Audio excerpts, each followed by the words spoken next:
first and foremost, it's self-preservation. First and foremost, it's protecting your peace and protecting your heart. So I don't give a damn if it's your parent or not. If they come into your life and they're disrupting the peace that you have going on, if they come into your life and they make your nervous system act a fool, they need to be removed.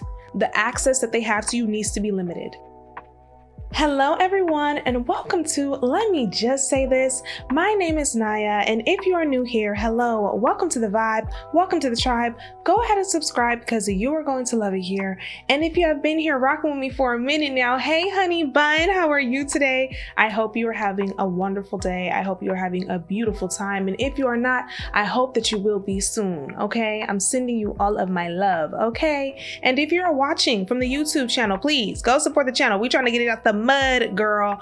Thank you for watching and supporting on there. Hello, hey, you look good. Me too. Let's go ahead and get into today. So today is a little bit of a heavier topic, and I know I promised in the last episode that we were going to talk about that MAGA cop, and we are going to talk about him. I'm going to do a bonus episode on him later this week, and it's going to be circled in with lust because I put I put a TikTok up on my personal TikTok page, which is really the TikTok page where I put like all my ratchet shit, like all my city girl stuff goes on that page, and the self-care and like healing and introspective and deep stuff goes in the podcast TikTok. When I tell you I love my community on the podcast TikTok, if you don't follow on the TikTok, please follow at LMJST_pod on TikTok. And then I will also link my personal page if you really want to get into the shenanigans over there. And then of course we have the Instagram. Now Instagram is it was once my fave, but now it is an ugly stepchild, girl. I'm still trying to figure out what we're doing with the Instagram, but I love the TikTok now. And I really feel like my community and my actual target audience is on TikTok. So please go support the TikTok. But I put up 2 posts, okay? So one I put on my personal page, and that was about, girl, listen, you don't like that man, you just want to pet that dog, girl. You just lust is just, you trying to get up in there. And I'm talking about in it. So we're going to talk about that with the MAGA cop, because a big reason why I was messing with that man is because I like the way he scratched my back. So we're going to talk about that. But today, and this is, oh my gosh, this is a deep topic, and I know so many people can relate to this. Today we're talking about decentering our parents, because I put up a TikTok on the podcast page, and I put up several, but there's one that I want to share with you guys today that it's getting a lot of responses from people who are in similar situations, because I said, all the girls who are decentering their parents, please come to the front and let me know how you're doing this. So I've been flooded with a lot of comments of girls telling me how they've been going about this. And I'm going to let you guys in on something very personal and a very recent decision for me when it comes to decentering my parents. When I say recent, I mean like within the past week, and I've been stewing on it and thinking about it a lot. And I didn't know if I was going to make this episode, but I feel like this could be a moment of healing for people who are also in my situation. This can be a moment of understanding that you're not the only one, and I want people to feel heard. If you struggle with your relationship with one of your parents, or you are a type of person who's estranged from your parents, or had to go no contact, or has a toxic parent or a deadbeat parent, trust me, I know, and I get it, and I see you. And so today we're going to talk about it, but I want to, like I said, I want to approach it from a perspective of healing and growth and like our own personal therapy session, not like a bash my parents for all the fucked up shit they did session.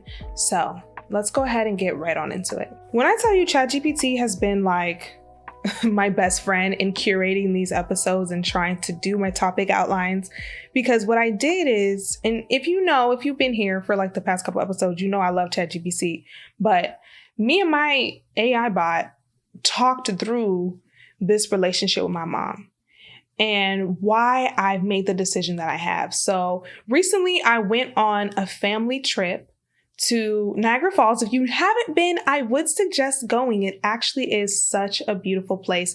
I would say, girl, go to Toronto, okay? Drive the 1.5, 2 hours to Niagara Falls, Canada, and see it from the Canada side, because it's just so much nicer over there. When I tell you, Niagara Falls, New York, Buffalo, New York, girl, the ghetto. The ghetto. When I tell you, honey, it's like, let me not. They have a casino there. They have the national park, or the state park, excuse me, of course, and it's beautiful. You can really tell that Niagara Falls, New York doesn't have a lot of money in it and it's kind of run down. And then you look right across the falls to Canada, and girl, when I tell you it's skyscrapers, they got gardens, it's lush over there. I said, damn, y'all got money. Yeah, it's very ghetto on the US side. So just go see it from Canada, honey. However, we went there. It was my grandmother's 70th birthday. And so in typical fashion, all her kids came, to include my mama and my cousins, and it was an amazing time. We had a blast, but there were some things that were, I think, inherently just not fun, like inherently kind of toxic in what comes with being in family dynamics that have a lot of trauma and have a lot of like dysfunction. And that really sparked this decision that I have decided to make. And let me just say this. When you are deciding how you want to maneuver with your parents, it is nobody else's business what you want to do. There are so many people who will come into your life and say, oh, you need to still respect your parents, or you still need to have your parents in your life because you only get one. You only get one mom. You only get one dad. At the end of the day, they also only get one child. So if you ruin your relationship with me, it is not on me anymore. And if it's better for me to not have you in my life, then you're out of it. You have got to go. Mama, daddy, granny, great uncle, I don't give a damn. Okay, so I just want to start there because I know there's probably going to be some people like, oh, well, that's still your mom. It doesn't matter. So if you've been following me for a while, I had an episode about this in the past. I don't even know what season it was, but I talked about how, you know, your parents are people too. And they're just learning how to do this as much as you're learning how to do life as well. And sometimes, you know, they don't seek out parenthood, it just kind of finds them, or they stumble into it or whatever. And I kind of discussed briefly my upbringing with having a mother and a father that weren't exactly the best. They weren't exactly the most nurturing. And if I'm gonna be honest with you, I have two deadbeat parents. And so I wanted to kind of canvas TikTok to see how they're maneuvering this, because I made the decision to go no contact with my mom. And like literally within the past week, I've made this decision. I talked to a good friend of mine and he was like, do you want to talk about it? And I was like, no, not really. And he was like, how do you feel? And I was like, well, I don't feel any different because, you know, it's been a long time coming. And he said to me, he's like, you know, I know that you're really strong, but that's still so tough. And it is really tough, which is why I decided to ask the girls on TikTok who are also, and when I say girls, I mean, you know, everybody, GOWRLS girl, how they're maneuvering with this. And so let me share this TikTok with you and then we'll discuss more. I saw a post that said, now that we've mastered decentering men, the next step is decentering our parents. And when I tell you I felt that deep in my core, when I say I felt that deep in my spirit, will the girls who are working on decentering their parents please come to the front and tell me how you're doing this? So for context, I grew up with two, not one, but two deadbeat parents, one present in my life and one not. I actually decentered, which really means I've been estranged from my dad for most of my life. But in 2019, I made the decision, really 2018 or 17, I made the decision to stop speaking to him and stop seeking him out.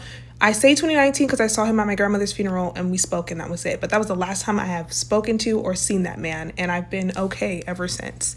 Mind you, my mom has been in my life, but my mom has not been an active mother. She hasn't been a present mother. She hasn't been a nurturing mother. And not having her in my life, I can't say is taking anything from me. I've had mother figures and father figures, shout out to my goddad in my life, shout out to my grandparents in my life, and my aunts, like, who love me and have helped me, but it doesn't replace what your parents, your mom and your dad give you, or they're supposed to give you. And so it's like, me cutting off my mom isn't such a drastic change because she wasn't doing anything in my life anyway, like at all, except for bringing me stress and drama. And so the cutting off part isn't hard because I've been living without a parent for real for the majority of my life. And I've been doing this on my own for the majority of my life.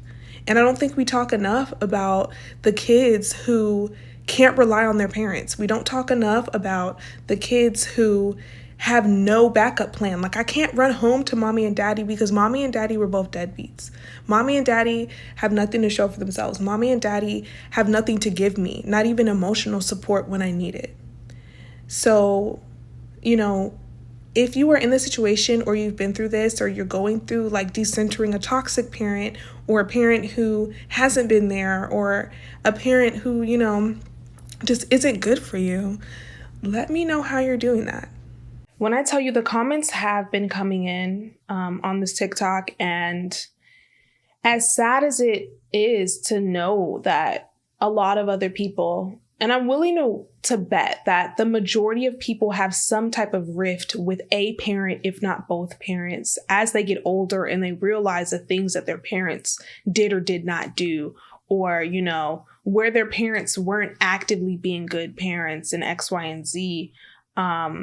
It's sad to see how many of us share these experiences, but I think it's really uplifting to see how we are combating these things and how we are still seeking growth and healing and setting firm boundaries. I had a conversation with my cousin, and she said to me, she was like, you really got to set better boundaries with your mom.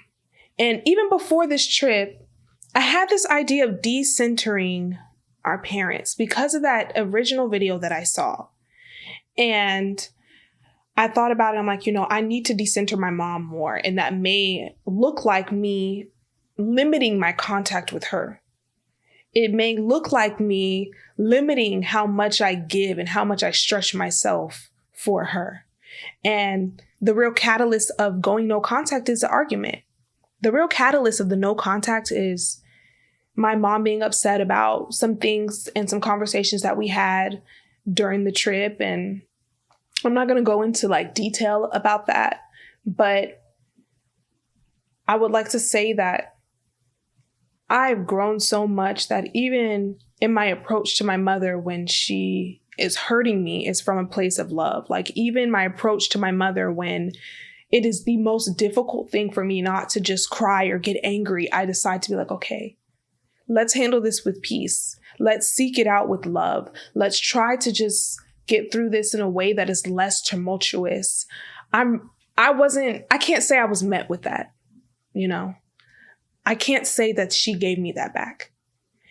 And on the back end, after getting back home from the trip, she expressed some things to my sister and decided she wasn't speaking to me either.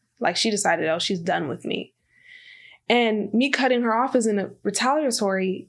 It's really more so okay, I think it's actually better that way. Actually, I think that I need to let go of this relationship with you. Maybe just for now, or maybe forever. I'm still figuring that part out. I'm still actively trying to figure out how long this will be. But I know for now, I don't want contact with her. And one of the comments that really stuck out to me on my TikTok was that sometimes the price of peace is grief. Think about that. Sometimes in order to get what you need, you have to let people go. Sometimes in order to do what's healthier for you, you have to let people and things go. To get to your peace, you have to grieve what you needed to let go. That life, that person, that thing. And it hurts so bad. But the payout of being at more peace, the payout of not having to deal with the stress and the drama and the trauma of it all, I cannot express enough how worth it that is for me. As I mentioned in the video, I decentered my father a long time ago, and I went no contact with him forever ago. And with that is, sometimes choosing peace means grieving the relationship you never got to have. That relationship with your mom or your dad that you really wish it could have been that way, but it's just not. That's not what it is. The relationship with that man or that woman that you really loved, and it did not go the way that you wanted it to go. It's okay to grieve that too. It's okay to let that go. And I think that my form of grief, because I haven't cried about it in this moment, I feel very emotional because this is my first time really talking through it, right? This is our therapy session. I think my form of grief is calm right now because it is my body's it's like my nervous system's way of protecting me from the pain that this decision brings to me. The pain of having to grieve this relationship that I've been in a tug of war with for years. This is nothing new for me. I've been in this butting of heads with my mom for what I wanted our relationship to be, for what I wanted her to be as a mother and what I needed her to be. And I just expected, okay, maybe with time. My mom's in her 50s. She's not going to change. This is who she is. She's apologizing to this day to her children, half-heartedly probably, and really not even apologizing. Honestly, another part of that grief is sometimes you got to grieve the apologies you will never get. The person who did you wrong, they're never going to apologize to you. They don't even think that they have to apologize. And that's okay. Grieve the fact that you're never going to get that so that you can move on and get to peace. Grieve the fact that sometimes the people that do you wrong don't have any remorse. Sometimes they don't want to say sorry. Sometimes they don't see how they were wrong. Grieve it so you can let it go. I'm not going to say forgive. Some people say forgive people so that you can move on even when they don't apologize. And I think once upon a time I said that too. I'm not even going to tell you to forgive these people. I'm going to tell you to grieve. Go through what you need to do to grieve so that you can move on. Because the longer you harbor that grief, the longer you harbor that pain, the more you're going to seek out that apology that may never even come. I made this TikTok because I know I'm not the only one feeling this way. And I really just wanted to know how other people are getting through it. And I want to read some of the comments that stood out to me for you guys. Okay. So this first comment is from Mari Mar. Hey girl, it says, 1, accept that it is their first time living and the best for them looks different for you. Girl, when I tell you this part is difficult to grapple with because my mom will say that she did the best that she did. How many of us will go to our parents and say, remember when this happened when I was a kid? And our parents' response is, I did the best I could. Our parents' response is, do you remember all the stuff I had to do for you? Do you remember what I had to sacrifice for you? The best for you wasn't necessarily the best for them. And if you can understand that perspective difference, then it is easier to grasp where there is a disconnect. And maybe you can move forward, maybe you can't. Marimar also said, 2, be patient because healing or therapy talks can be triggering and they can become defensive. One thing about my mom, and I'm sure a lot of people can relate to this, sometimes we'll go to our parents and let them know how they hurt us. And the first thing they do is shut down. The first thing they do is clam up and they become very defensive. They become very, no, you don't know what you're talking about. Remember when I did this? Remember when I had to do that? Or remember when I got you this? They don't want to hear, hey, when I was 5 years old and you said this, it really hurt me and it stuck with me to this day. They'll say to you, when you were 5 years old, I was out doing what I had to do so that you could go, eat and go to school and X, Y, and Z. They're not going to hear what you said, right? And that defensiveness about it. But I also can recognize the other part of this is the trigger. The issues that I can bring up to my mom are very traumatic things. They're very much so triggering things. And so, I remember in one of the conversations we had while we were in Niagara Falls, I had said to her, I said, I'm not saying these things to be mean to you. I'm not saying these things to trigger you. And I recognize that you went through some horrible things and you still made it out alive. Look at God. You went through some horrible things and you still made it out alive. That does not negate, these things that I'm telling you that really impacted me. And I really just want you to hear me, not from a space of being defensive, but from a space of trying to seek to understand me like I'm seeking to understand you. But again, I think in that moment, part of me understood that, okay, the things that I'm bringing up were triggering. The things that I'm bringing up maybe were embarrassing or hard to hear. And for anybody, not everybody knows how to take criticism. Not everybody knows how to take, yeah, you were wrong in this moment. And a lot of times your parents definitely don't. Myanmar said 3 boundaries with 2 exclamation points. And, I could harp on and on about boundaries, but I think at this point we understand that not only do you have to set boundaries with people, you have to stand on them yourself. A boundary is only as good as you stand on it. It's only as firm as you set it to be. If you allow people to skirt these little fake boundaries you got because you don't stand on business, then you don't have boundaries. You drew a fake line in the sand and somebody crossed and you said, okay, well, I'll just draw another one a little further up. And maybe that one I'll stand on, and they'll cross it again. You really need to set firm boundaries and hold yourself accountable to sticking by them. Marimar said, 4, healing a relationship can be a long and slow process, but you have to remember if someone doesn't want to be helped, you shouldn't force anything. There was a long time that I sought out a relationship with my father, and it hit the fan when I realized he didn't care about having a relationship with me. After that moment, cutting him off became so much easier because I realized I only want to know you because I'm trying to heal my trauma and because I want you to want me back, but you don't want me back. So knowing you to heal my trauma matters a little bit less now. Healing my trauma, I realize, is above knowing you. You don't want to know me back? Okay, fine. You don't want to heal this relationship? Okay, fine. I gotta let it go. I thought that was just profound because for a long time, I spent a lot of time trying to push and compromising my feelings and compromising my heart and setting my pride to the side for my own parent. Parenting my parent, being the bigger person for my parent. And I realized that, like I said, at this point, she's in her 50s, she's set in her ways. If she doesn't want to hear us, if she doesn't want to grow with us and learn and nurture us and be the one to do what I'm doing for her, for me, leading with love for me the way I'm trying to do for her or with her, then there's nothing I can do to change that. This next response is from AA. Hey girl. It says, step 1 to healing is getting close to God. He's the only parent that we need. That's what helped me.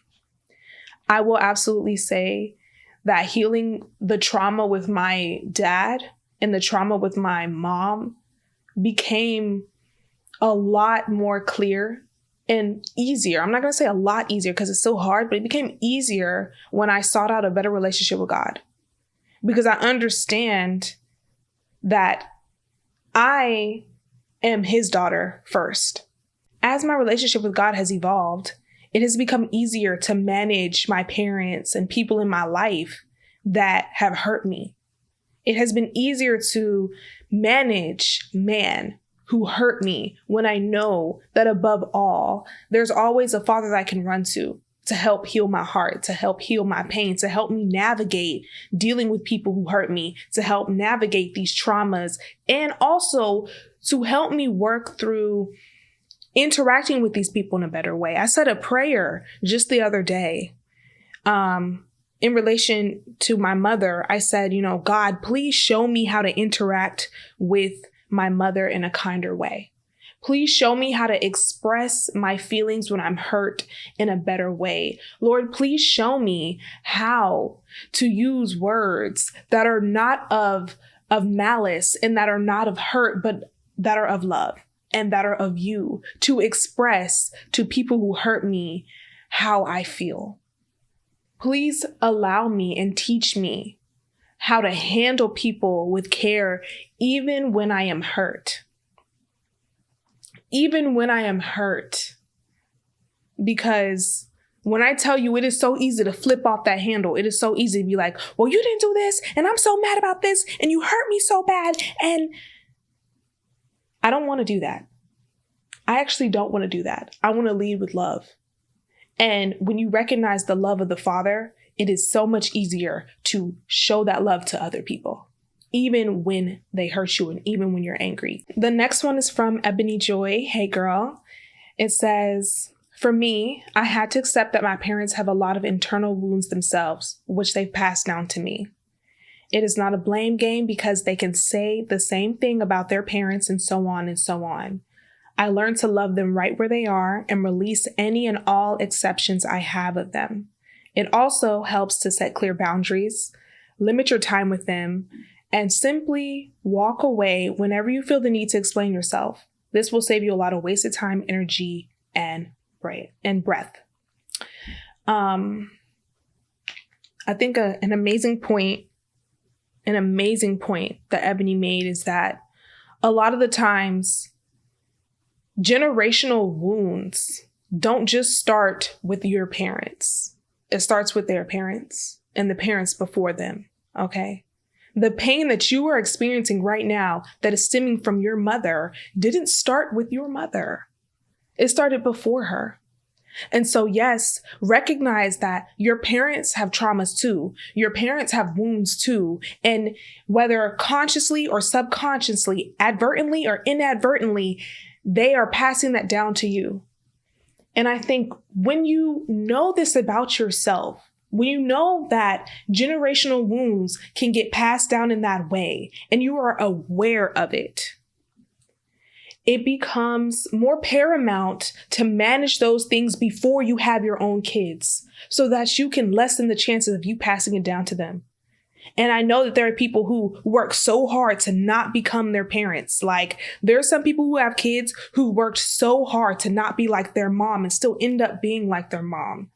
Because at the end of the day, some of those wounds are not wounds that you can see on the surface. Sometimes they're deep within you.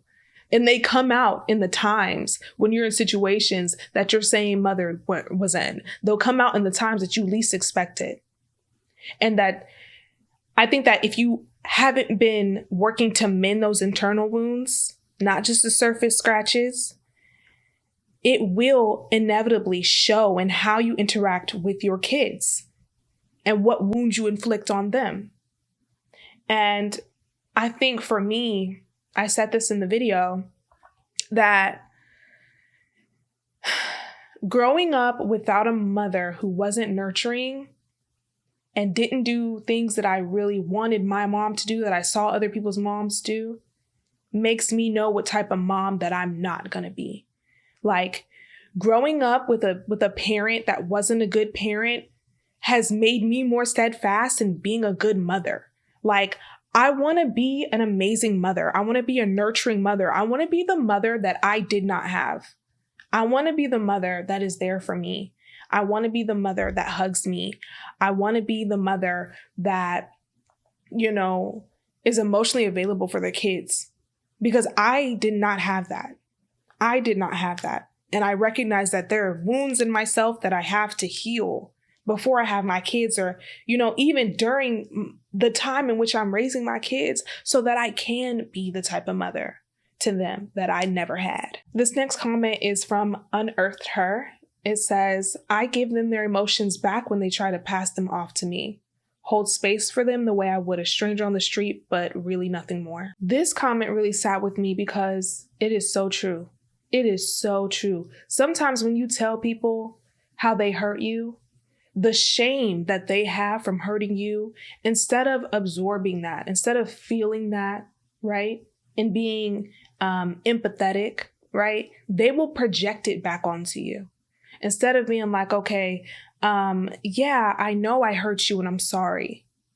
I'm working on it. They'll say, well, remember when you did that? And you hurt me too. You were wrong as well. Remember this, that, and the third, because they want you to feel the shame that they feel. They want you to feel the attack that they feel. And I'm not going to lie. I think there have been plenty of times, even as a kid, where my mom projected her emotions on me. And as a child, the only thing I knew how to do was to absorb it. As an adult, it's like Twilight Zone. It's like the Twilight Zone. I can feel it. I can feel it in my eyes when I look at people sometimes, not just her, but at people sometimes when they're projecting their emotions onto me. And it's like I kind of disassociate. I disassociate because that's the only way I know how to not absorb those feelings. And sometimes on the back end, I'll go back and question, like, damn, I should be ashamed because I said that to her. I should feel bad. And she's right. He's right. But my God, today, please, for the love of Christ, do not allow people to project their emotions onto you. Give it back. Give it back to them. The shame that you feel, the hurt that you feel, the insecurity that you feel, all of the feelings that you have for yourself, you can't land them on me. You cannot give those to me. You keep those, okay? Because I don't want them. This next comment is from MegaCon. Hey, girl. It says, decentered my immediate family with therapy, learning self-love and boundaries, and journaling, writing down all the things I was afraid to say to them, and then accepting them for who they are. Our relationship is much better now that we all understand my life is my own. I really want to touch on this ending part. The part where she says, our relationship is much better now. There's always a possibility for growth. There's always a possibility for things to get better. I will never, ever, ever, ever believe that it is a wrap for anybody. For anybody. If God can redeem even the worst of us, to consider the worst of us, right? Then there is no way that people in your life that have hurt you, your parents, your family, cannot come back from that. There is no way that there's not a point in time where you can't fix that relationship, but it has to be reciprocal. And in my situation, I've tried for years to be a good daughter, to give my mom what she needs, to take care of her, to honor her. I've tried for a long time to do these things. And I don't think it's reciprocated. I do believe that in God's name, should we be meant to come back together in love in a reciprocal manner in which we can grow and heal together and move forward for real, not for now, not for temporary, but for real, then my heart will forever be open to that. Forever. But like I said, in this moment, I think God's telling me to let it go. Let it go for now. But there is hope still. I think that's what this comment, it resonates with me, that there is hope still when you can come to an understanding of each other mutually. This last comment is from Kat. Hey, girl. It says, oddly enough, moving states away made a huge difference in our relationship. We barely speak, which has greatly improved the relationship. It hurts, but it's better than arguing and feeling like I'm not good enough. I like me. I like you too, girl. I wanted to point this one out because I think sometimes when you're under the same roof as people, your relationships can be strained because you're around them all the time.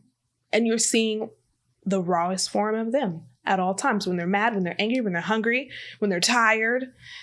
So, of course, sometimes the rifts can come. And I remember growing up with my sister, my little sister who lives with me now, growing up.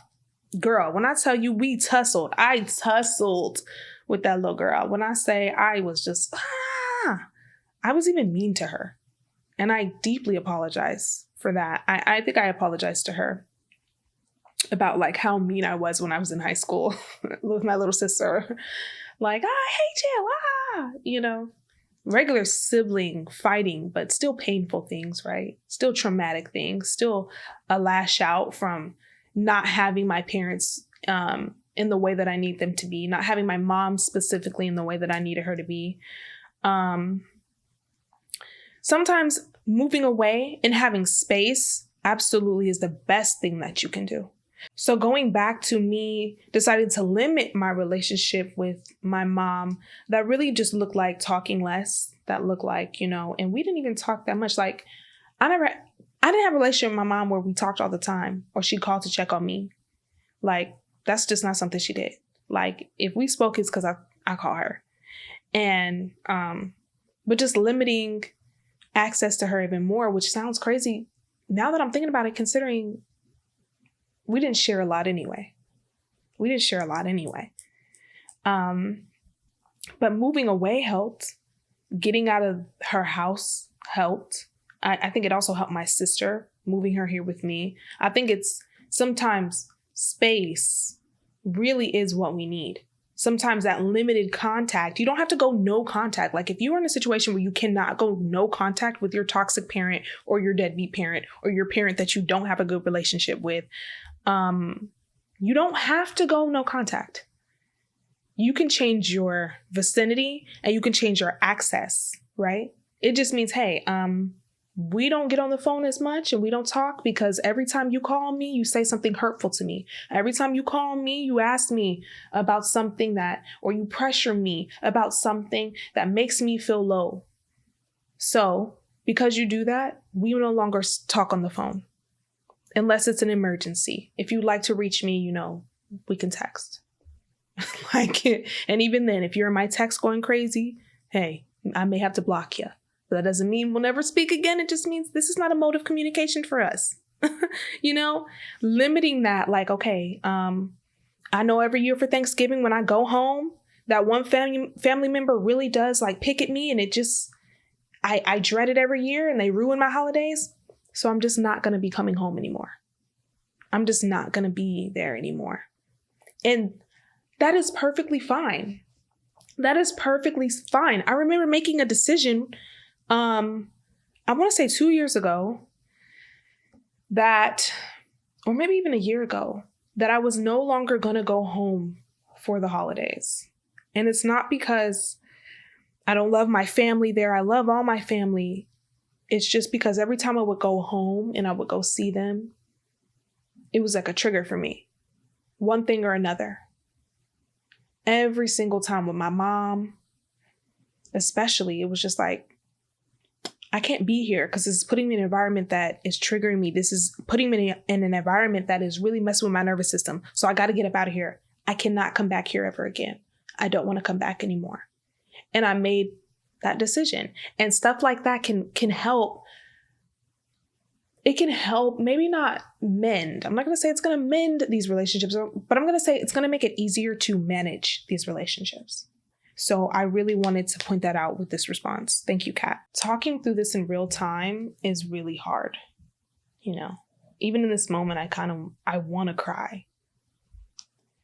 But I feel the real strength is knowing that someone has done you wrong, someone is not good for you, and being able to remove yourself from that person.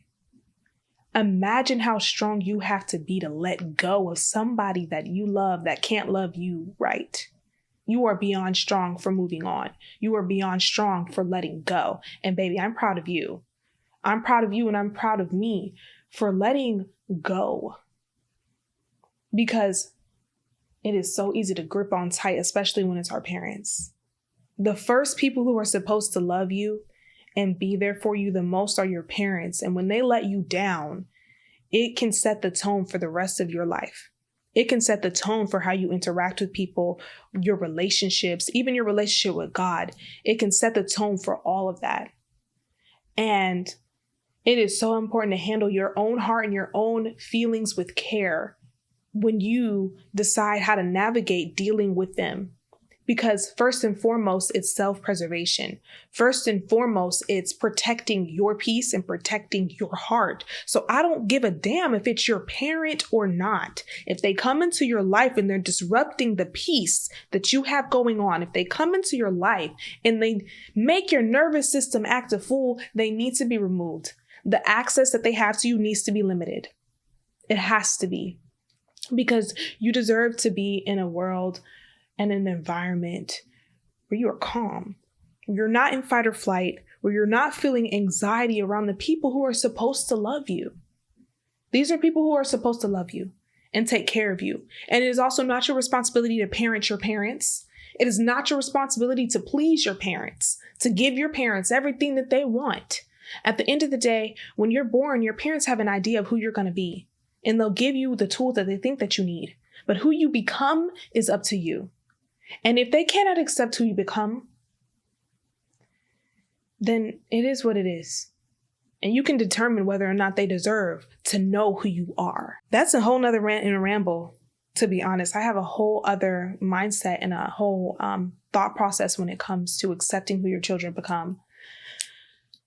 As a person who doesn't have children, though, I recognize that, I'm viewing this from the perspective of the child.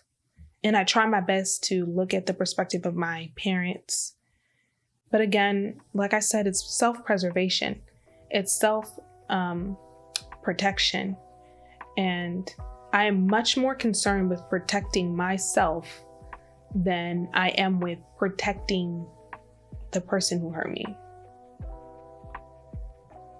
And I don't apologize for that. I just want you guys to know, especially to my friends who are listening who struggle with relationships with their parents, to my girls who struggle with relationships with their mom, that it is okay, that you are not alone in this. There are so many people who are also going through the same exact thing.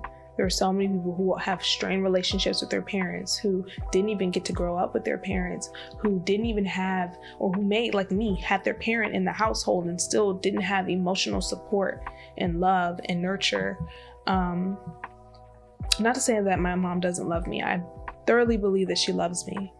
But you're not battling this by yourself. And there are so many tools, or so many resources, or so many people that you can reach out to. And I want, if you are in this situation, for you to feel heard. I hope that this episode made you feel seen.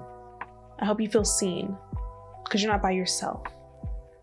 So yeah, on that note, I think this is a good place to end this episode. I really hope that this was a healing episode for you, a good personal therapy session. I hope you took something from everything that those comments said and my commentary as well. And just know that if you're in this situation, I'm writing Right Witches Win and 1000% here for you. Please go follow on the TikTok. That is where the community is growing more, the community that I really love. And the Instagram, girl, like I said, the Instagram is the ugly stepchild, girl.